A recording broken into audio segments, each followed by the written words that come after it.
नरेंद्र मोदी जी फिर तिबारे 2024 में भारी बहुमत के साथ प्रधानमंत्री बनेंगे।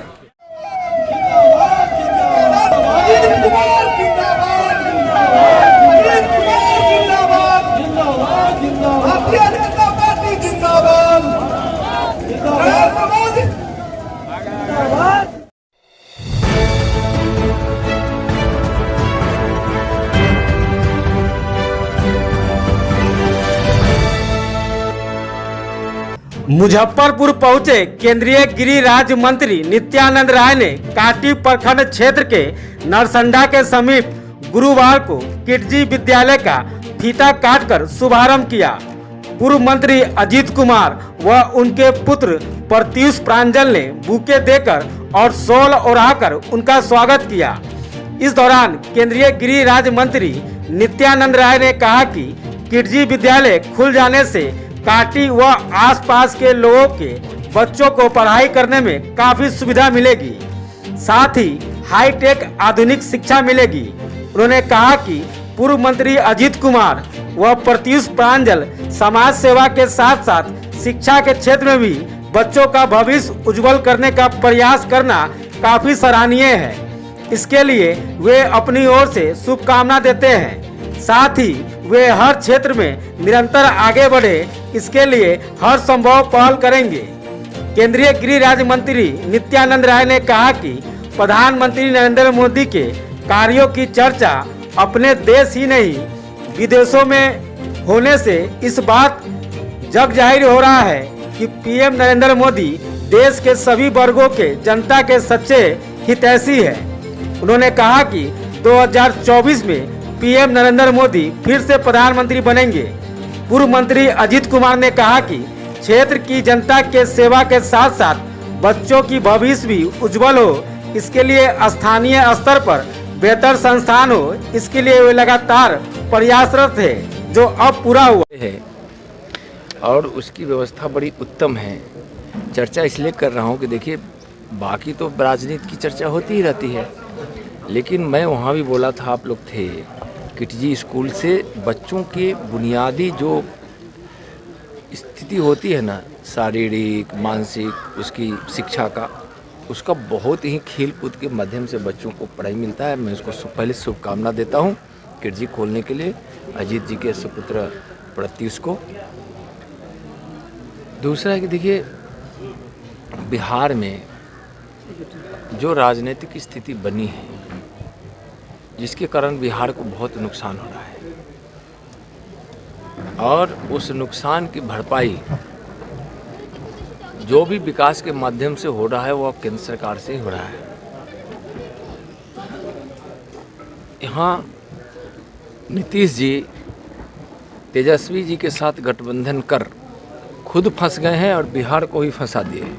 देख रहे होंगे कि अभी जो स्थिति वातावरण है उससे उनका मामला हमको नहीं मतलब है, लेकिन नरेंद्र मोदी जी के विकास की गंगा जन जन तक पहुंच रही है। तो मैं आपको बता दूं कि बिहार के विकास का कभी हम आपको डेटा देंगे कि किस प्रकार से भारत सरकार कितनी योजनाएं चला रही है।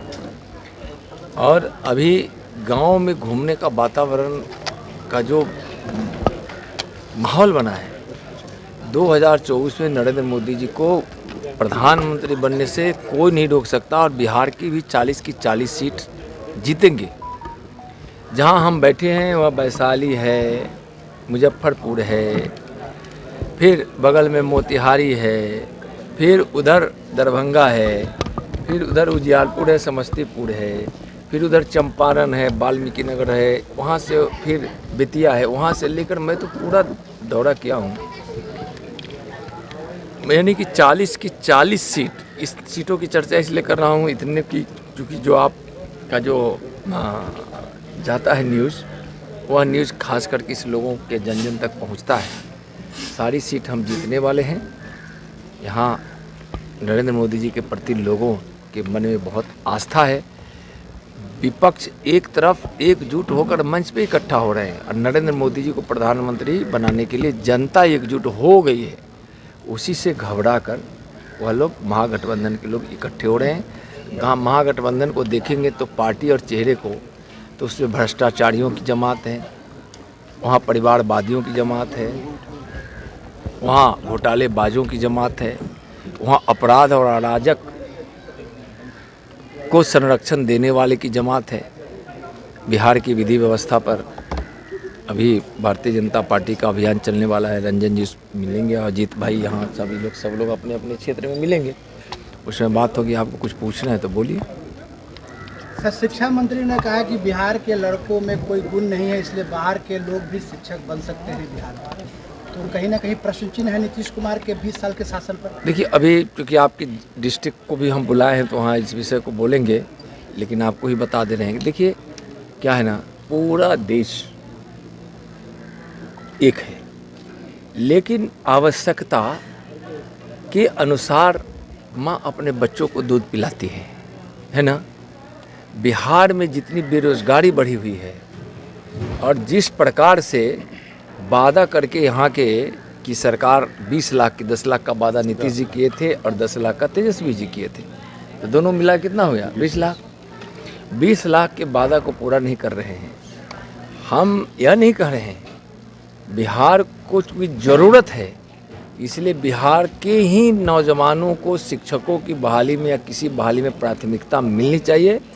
और यह बिहार की स्थिति को देखते हुए जरूरी है कि बिहार को प्राथमिकता मिले। डोमिसाइल नीति आपकी सरकार की तरफ से आपके मतलब घोषणा पत्र में होगा कि डोमिसाइल नीति हम लागू करेंगे। बिहार के लोगों को प्राथमिकता मिले, बिहार के लोगों को प्राथमिकता मिले और बिहार के नौजवानों को रोजगार मिले, यह हमारी प्राथमिकता है, चाहे उसके लिए जो भी नीति बने। धन्यवाद।